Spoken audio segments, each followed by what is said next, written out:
Welcome back to Combat Mission Shock Force 2, where we are going to take a look at the Syrian Special Forces Company formation, how it's armed, how it's organised, and how to get the most out of it in game.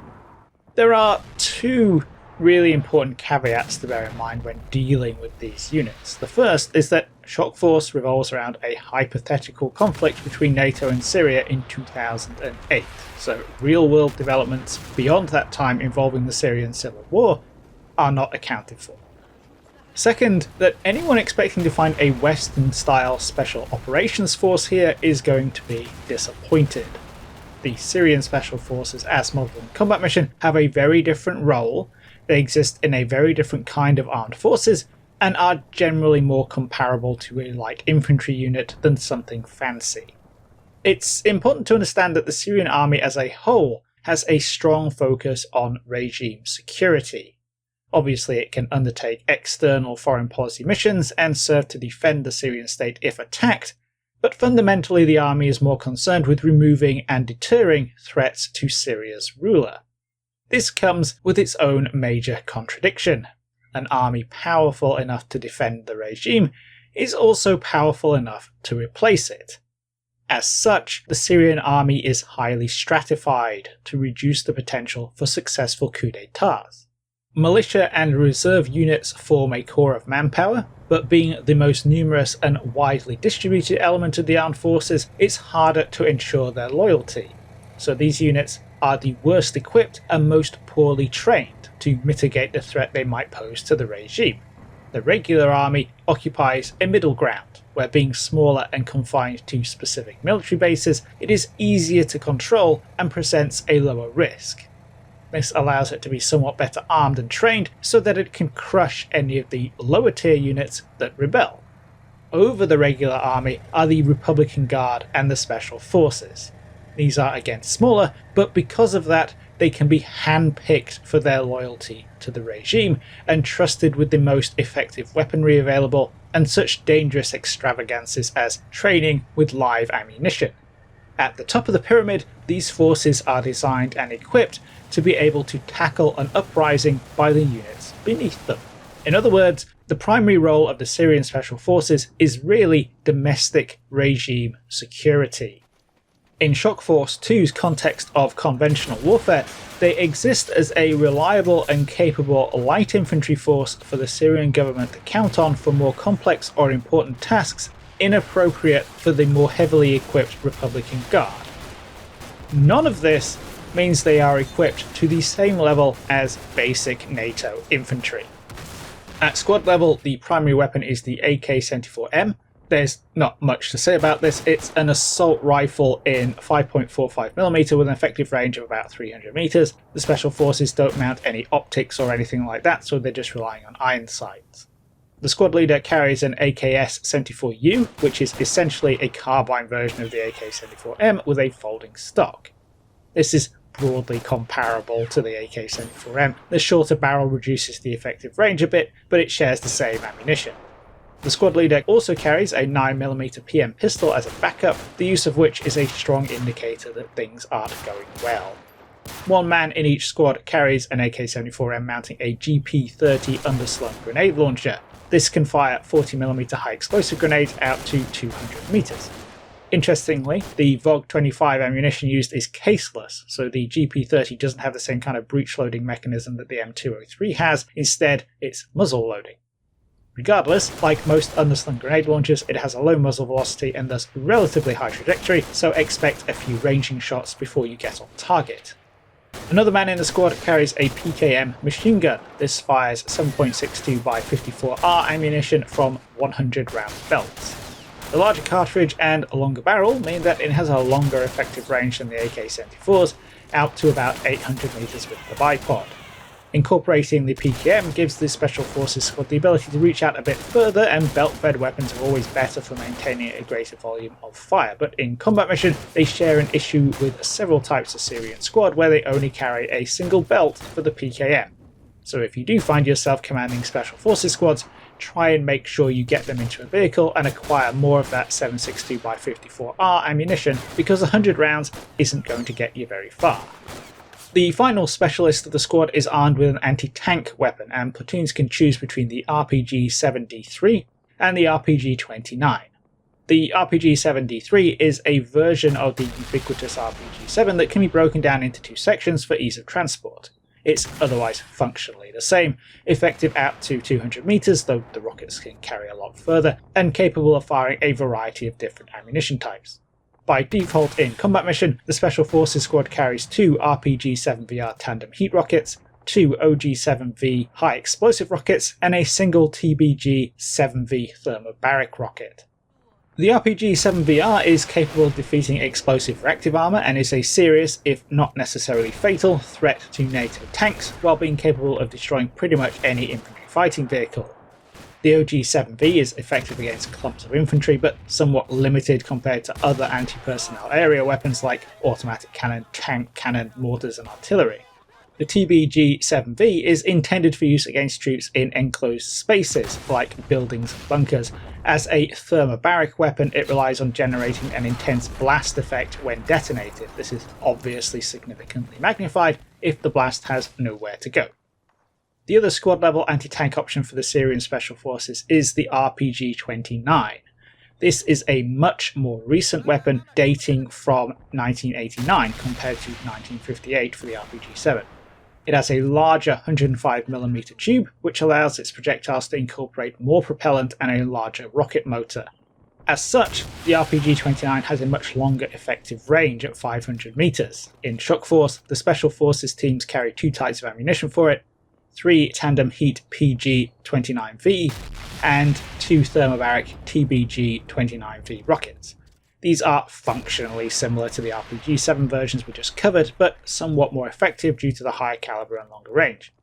The downside to the RPG-29 is that it is much bigger and much more unwieldy than the RPG-7D3, so the RPG-29 operator carries a PM pistol instead of an AK-74M. That's a not insignificant reduction in small arms firepower for the squad, so the RPG-29 doesn't represent a straightforward upgrade over the RPG-7D3.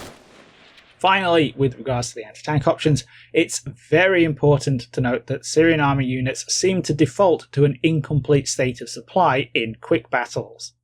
This is particularly aggravating for anti-tank weapons because any reduction in ammunition represents a serious degradation of capability. So, like the PKM ammo, if you do bring Syrian Special Forces, make sure you bring some vehicles or ammo crates that they can raid in the deployment phase. Which of course is another argument against the RPG-29, because as good as it is, RPG-7 ammunition is much more common. Those are the weapons used by the Syrian Special Forces squads. Each squad consists of 9 men split into 2 teams. An A team led by the squad leader with the PKM gunner, grenadier and 2 riflemen, and a B team made up of the RPG gunner and the remaining 3 riflemen. Altogether, they carry just over 2,000 rounds of 5.45mm ammunition, 100 rounds of 7.62x54R for the PKM, 36 40mm grenades for the GP30, 24 rounds of 9mm pistol ammunition, and 26 hand grenades.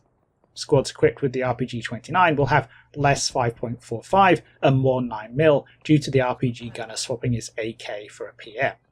Each man is equipped with body armour, the effects of which are difficult to test, but should in theory result in less incapacitations, especially from mortar and artillery fragments. This should really be regarded as a bonus rather than something to rely on. The problem here is that you're getting shot at, not the level of protection offered by the armour. The squad leader carries a pair of binoculars and some night vision equipment, but that's it. Graphically, the entire squad is shown with night vision goggles when playing at night, but it's only the squad leader who actually has them. On the other hand, combat mission has such a high degree of spotting variability that it's quite difficult to test how much of an effect this has. Regardless, assuming that they can't see as well at night as NATO infantry is a good position to take. Each platoon has 3 squads. The first squad is led by the platoon leader and one of the riflemen becomes his assistant. Both the platoon leader and assistant have night vision devices and binoculars, and the platoon leader carries a radio. This is the first radio we've encountered here. Command and control between squads within the platoon relies on harsh language and lewd gestures. In addition, the entire platoon is mounted in UAZ 469 Jeeps. These are small four-wheel drive vehicles with no armour protection whatsoever, which means that while you can fit an entire 9-man squad in one, you should really be getting them out if there's any risk of contact. Clown cars and automatic weapons fire do not mix. The UAZs do carry extra ammunition, 500 rounds of 7.62x54R and 400 rounds of 4.5mm, so you can use them to resupply the PKM. Sadly, there are no extra RPGs and the vehicles does not come with a designated driver. The squad handles all the driving themselves, which means that once they've left the UAZ, it's just going to sit there. You can't use it for other transportation or resupply duties, though the vehicle does mount a radio, so you probably don't want to stray too far once you're dismounted. There are 3 of these platoons in the company, led by a company HQ backed up by some small teams. The headquarters team consists of 6 men, the company commander and his 2 IC armed with AKS-74Us, binoculars and night vision, a radio man armed with an AK-74M, a grenadier with a GP-30 and 2 more riflemen. Attached is a 3-man forward observer team armed with AK-74Ms, 1 man carries a radio and the FO himself is equipped with binoculars and night vision.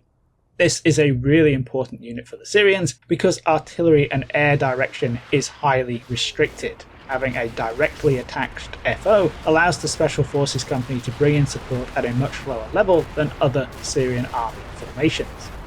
Finally, the company HQ is supported by 2 2-man sniper teams. In each one, there is a marksman armed with an SVD rifle, binoculars and night vision. The other man is a standard rifleman. The SVD is a semi-automatic with an effective range of about 800 meters, firing 7.62x54R ammunition from 10-round box magazines. Overall, the team carries 50 rounds. As usual with snipers in combat mission, don't expect much and you won't be disappointed. They're generally much more useful for observation than they are for direct action. That said, these sniper pairs don't have radios to communicate back to the company HQ with, so they're a little bit hamstrung in that regard. All the elements of the company HQ travel in a pair of UAZs. The company also has an attached mortar section. This is made up of 2 mortar teams equipped with 82mm BM43 medium mortars. The BM43 is the mortar that wanted to be a Segway when it grew up. It has a range of between 80 and 3000 meters, and each team carries 18 high explosive and 12 smoke bombs for it.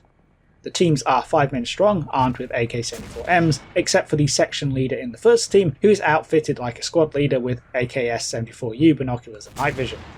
The section rides about in a truck, either a ZIL 131 or a Ural 4320. These are both basically interchangeable for combat mission purposes, with 11 passenger seats and a driver. The trucks carry an array of extra ammunition, as well as the 80 high explosive bombs and 12 smoke bombs for the mortars. They contain 8 PG-7V RPG rounds, 76 40mm GP-30 grenades, and more than 3,000 rounds of 5.54mm for the AK-74s.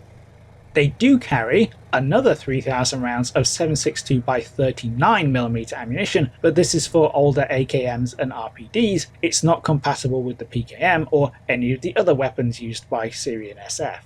Finally, the truck does mount a radio, so you're going to want to keep the mortars nearby if you want to call on them for indirect fire. The ammo and the radio make the truck a must-have in quick battles if you want to resupply your Special Forces squads with RPGs and maintain C2 with the mortar sections. It's very easy to start ditching transport vehicles when you're min-maxing, but this one in particular brings a lot to the table for this formation. That's it for the organisation, weapons and equipment of the Syrian Special Forces.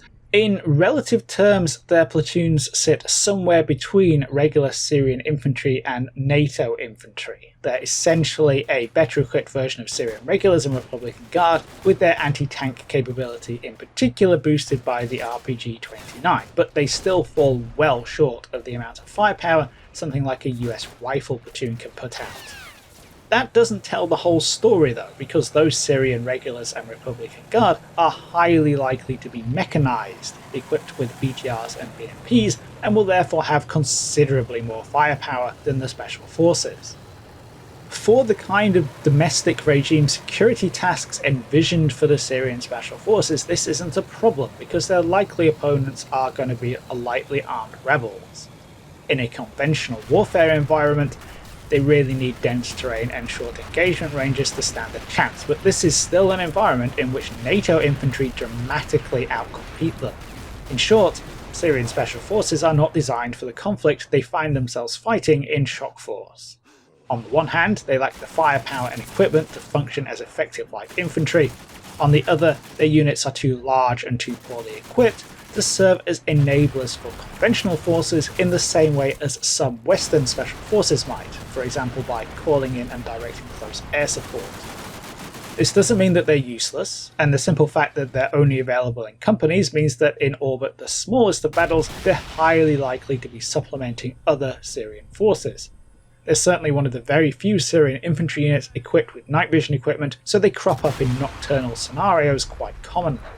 Beyond the purely competitive, they certainly have great narrative potential in their role of regime enforcers, or when transferred to the blue side to act as, for example, NATO-trained and supported commandos in the post-invasion insurgency.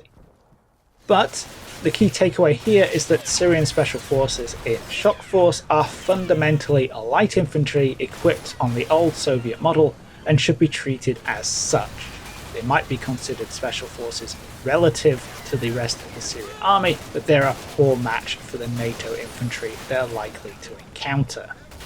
So that's it for this quick overview of the Syrian Special Forces Company. Hope you enjoyed it and found it interesting and useful. If you'd like to see these videos early and support the channel, you can do so via Patreon and YouTube memberships. Whether you do or not, thanks for watching, and I'll catch you in the next video.